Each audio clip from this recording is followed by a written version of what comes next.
Shir is dedicated Lilu Nishmas Rachalei Bas Rav Chaim Tzvi. It's been some time since I've recorded a shir, and the last shir I recorded was going over some of the aspects of Melechet Tzad, and what we were doing is we were discussing again the malach of trapping, and what we were doing is we were pointing out that when it comes to this malacha, it's very, very striking, but it's a great, great review of many of the klalei hamalacha, the broad principles of Hilchos Shabbos. So again, I wanted to try and pick up with those broad principles, and they all somehow center around Melechet Tzad, and then really move towards Halacha L'Maisa. That's our objective. So again, I don't fully remember exactly what we covered, but we did point out that one of the Klalei HaMalacha, one of the broad ideas of Melechet Shabbos that comes up in the context of Tzad is the notion of Malacha Shenetzrich Lagufa, because in general we pointed out there's a machlokas, very important machlokas that's discussed in the Rishonim on Masechet Shabbos, Daf Tzadi Dalet and Beis, Tzadi Hey Amud Aleph, regarding a Malacha Shenetzrich Lagufa. This is subject to the machlokas of Rabbi Yehuda and Rabbi Shimon. Rabbi Yehuda holds Malacha Shenetzrich Lagufa is Chayev, is an Isser Doraisa. There is no leniency when it comes to Malacha Shenetzrich Lagufa, and indeed this is the Psak of the Rambam. The Rambam writes in Hilchos Shabbos Perek Aleph Halacha Zayin, Halacha Zayin, that Malacha Shenetzrich Lagufa is Chayi Paskins, like the position of Rabbi Yehuda, and Rabbi Shimon disagrees, and Rabbi Shimon says that when it comes to Malacha Shenetzrich Lagufa, so Malacha Shenetzrich Lagufa is not an Isser Dorais, but rather gets notched down to a Malacha in Isser Darabanan.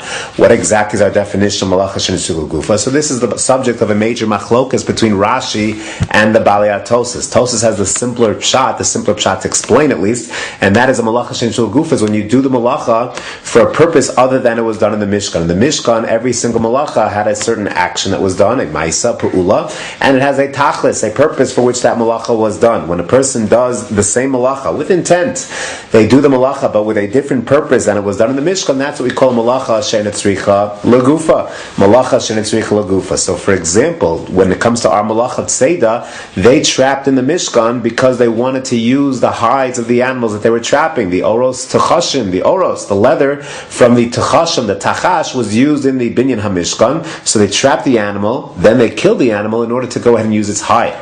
Let's say, for example, you're trapping an animal, but not because you want the animal whatsoever. You're not interested in the animal at all. Rather, you're trapping the animal because, for example, you're fearful that the animal might bite you. Let's say you have a dangerous scorpion. You have an animal that you're worried about it might cause you damage. So therefore, you're not allowed to trap it. But if you do trap it, it's not going to be a malacha hatzricha lagufa. You don't want the animal. Malacha shenetzricha lagufa, you're trapping it for a purpose other than it was done in the Mishkan. And that's what Rav Shimon would say is an Isser D'Rabbanan. Rashi, in Masechet Shabbos, Daf Tzadi Dalet and Beis, has a slightly different definition. He says that the concept of Malacha shenetzricha lagufa is tied into the notion of makalkel a little bit. That malachas have to be for an affirmative purpose, not for a destructive purpose. And when it comes to the din of malacha shenetzrich lagufa, he says that when you do a malacha, that you're not interested in the malacha per se. You'd rather birtzona lo balo. This whole situation did not exist in the first place. You're going ahead and eliminating a negative situation. You're removing a bad situation. That's what Rashi calls a malacha shenetzrich lagufa.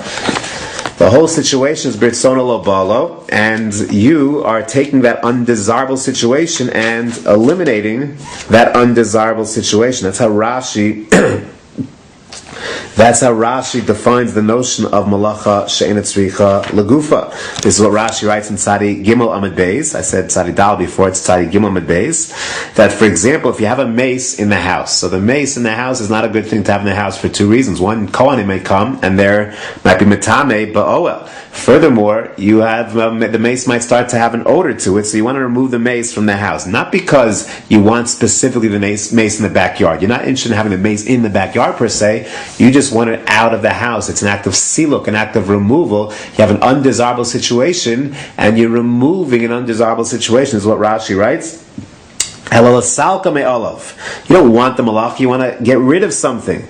And that's called malach shenetzrich lagufa, d'birtzona lo ba'alo. You wish this situation didn't exist at all. You don't really want the malacha or need the malacha per se. It's just to be masalek, remove a destructive, a bad situation. This is how Rashi defines it. In other words, if you have a mace in the house, both would agree, both Rashi and Tos agree that when you remove the mace from the house, not because you want it in the destination location, you want it outside of the house, that's Malacha She'en Tzricha Gufa, but for very different reasons. According to the view of Tosfos, it's a Malacha She'en Tzricha Gufa because you don't want it in the house. In the Mishkan, they did Hotzah because they wanted the object in the destination location. Not so when it comes to removing the mace from the house. You don't want it in the destination location per se, you just want it out of the current location. That's called Malacha She'en Tzricha Gufa. According to the view of Rashi, this is also called the Malacha She'en Tzricha Gufa, not because it's not domet to the tachlis hamalacha as done in the Mishkan, but rather it's a malacha she'en tzricha gufa because it's an act of siluk, an act of removing an undesirable situation. The same exists when it comes to Melechet Tzad. They're not going to disagree, Rashi and Tos, on this point, but rather if you have an animal that's about to bite you, so you want to trap it. So according to Rashi, it's also an act of siluk. You're not interested in having the animal, you don't want the animal, you're removing the animal